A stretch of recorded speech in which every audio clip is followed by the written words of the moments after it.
Grupo de Estudos Piketty do Piketty, hoje discutindo o capítulo 8.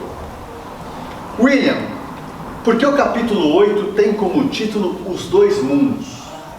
No capítulo 7, o Piketty faz uma divisão da estrutura de classes em 3 grupos.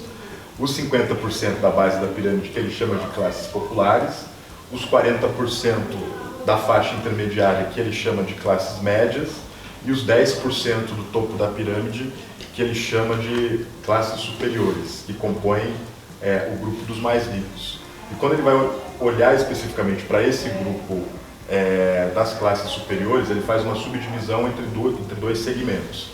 Um segmento que é o daqueles que fazem parte do 1% do topo da pirâmide social, que ele vai chamar de classes dominantes, e os outros 9% que ele vai chamar de classes abastadas. O que ele vai analisar no capítulo 8 são os dois mundos, os dois estilos de vida, os dois perfis de geração de renda e riqueza, de um lado das classes dominantes e de outro das classes abastadas. Por isso o capítulo se chama Dois Mundos. E ao fazer essa análise, ele vai tentar mostrar como a passagem do século XIX para o século XXI é marcado por uma transição de uma sociedade de rentistas, de pessoas que acumulam o seu patrimônio por meio das heranças e das fortunas, como a gente discutiu quando a gente estava estudando o capítulo anterior, para uma sociedade de altos executivos, que organizam a sua renda e a sua riqueza a partir das remunerações que eles oferem no mercado de capitais e nas gestões dos grandes fundos e das ações das empresas. Você falou do século XX como exceção, e tem um trecho do Piketty aqui que ele fala mais ou menos disso, que eu vou ler, que eu acho interessante. Que página que está, Camilo? 269.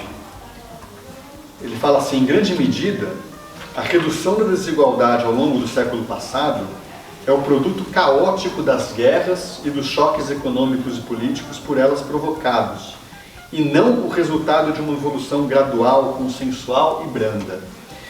Havia teóricos que imaginavam que a renda ficaria menos acumulada de maneira gradual e branda, e ele mostra que não, das guerras. Como é que isso funciona, né? Sim. Quando a gente no choque de teorias econômicas. Quando a gente volta para a introdução do livro, ele ressalta muito uma formulação que ficou clássica na teoria econômica, que era uma formulação de um sujeito chamado Kuznets. A curva de Kuznets era o principal elemento a partir do qual a gente fazia os estudos da relação entre crescimento econômico e distribuição de renda. O que a curva de Kuznets tentava mostrar era de que o problema da solução para a desigualdade de renda era meramente temporal. O avanço técnico e tecnológico, com o passar do tempo, iria produzir condições para que o conjunto da população pudesse melhorar sua qualificação, sua inserção profissional e, portanto, sua renda. Então, o capitalismo caminharia para um nível de igualdade muito mais aceitável do que nos primórdios da Revolução Industrial. E o que o Piketty vai mostrar, e que, na verdade, o que vai problematizar, é que o Kuznets utiliza os dados para fazer essa generalização exatamente observando esse período que é marcado pelas duas guerras mundiais e pela grande crise de 29, portanto é um período de exceção, onde a desestruturação econômica causada pelas guerras e pelo impacto da crise financeira de 29 produziu uma aceitação internacional mais forte de um ambiente regulatório, de um ambiente de controle da circulação de capitais, de um ambiente de taxações e de organização de uma estrutura de impostos que permitisse um desenvolvimento menos regressivo da estrutura de renda e riqueza. É uma coisa que eu acho que a gente passou sem considerar agora, só para a gente comentar nessa situação.